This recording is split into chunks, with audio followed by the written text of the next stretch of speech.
Comentando rapidinho aqui, mais uma das características da nossa equação de segundo grau. Esse caso A é o caso que a gente mais encontra, né? Quando a gente monta a continha, aí a gente joga lá. Vamos pôr nome as coisinhas A, B e C. Tá. E ali a gente tem que montar o nosso delta, que é b ao quadrado menos 4ac. Montando o nosso delta, a gente chegou lá, delta igual a raiz de 81. Certo? Raiz de 81.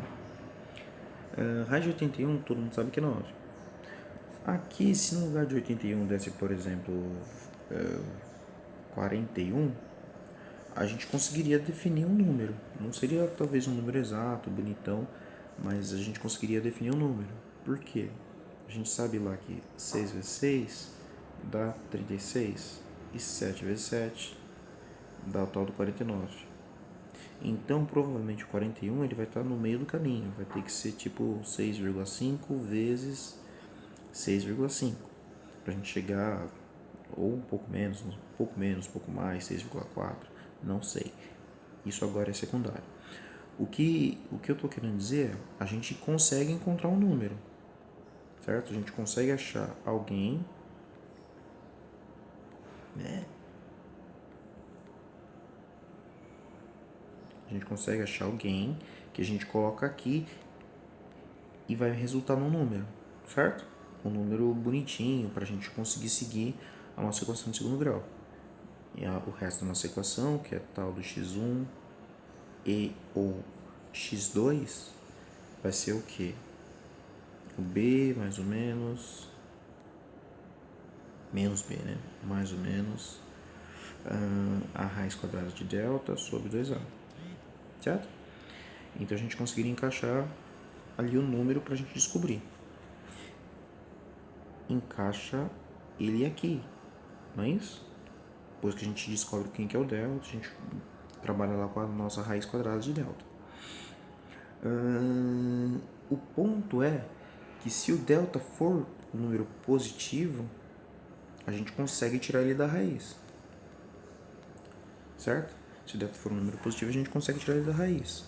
Esse aqui é o caso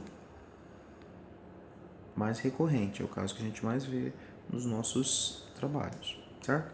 Mas às vezes aparece casos parecidos com esse B aqui, ó. Eu fiz as contas lá, blá blá blá blá blá. O que eu tinha? Quem que é meu A?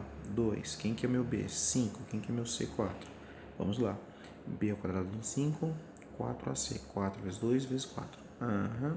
4 vezes 2, 8. 8 vezes 4, 32. Fazer um joguinho de sinais aqui, aqui fica menos. Blá blá blá blá blá. Deu menos 7. 25 para 32, menos 7. Opa! O menos 7. O menos 7 vai ser o meu delta. O que a gente geralmente faz com o delta? A gente vai trabalhar com a nossa raiz quadrada de delta. A gente tem algum número dentro dos números reais que a gente consegue multiplicar ele por ele mesmo e obtém menos 7? Não, não tem. Dentro dos reais, não. Mais pra frente, a gente começa a estudar outros números que trabalha com um negócio que a gente chama dos números imaginários, mas uma coisa muito mais pra frente. Por enquanto, a única coisa que a gente fala é que não tem.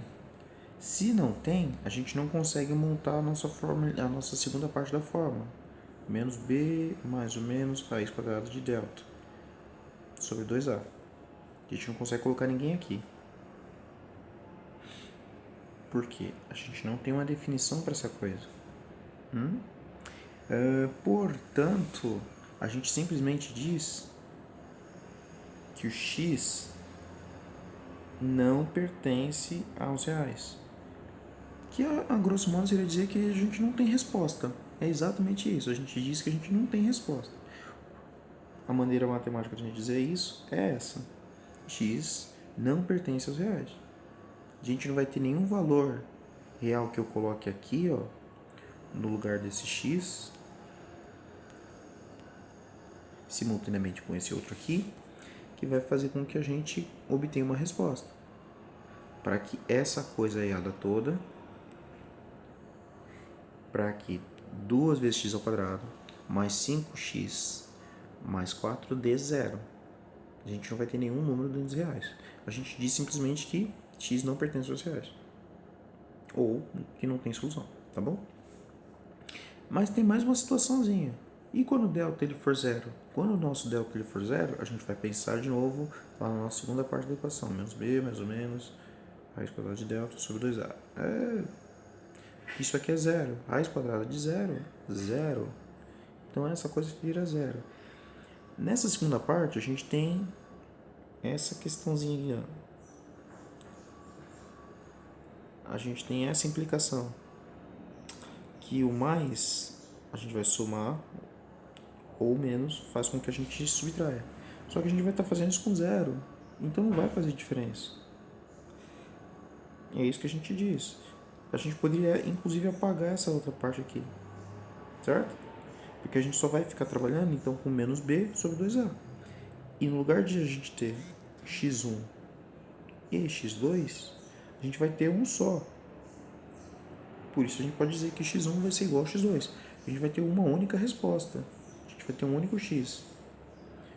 O que eu quero dizer com isso? A gente só vai ter um valor que eu posso colocar aqui no x que faz com que essa coisa aqui dê certo. Então, a gente começa a perceber que o delta é o bichão mesmo. Porque se o delta ele for maior do que zero, a gente vai ter o x1 e o x2.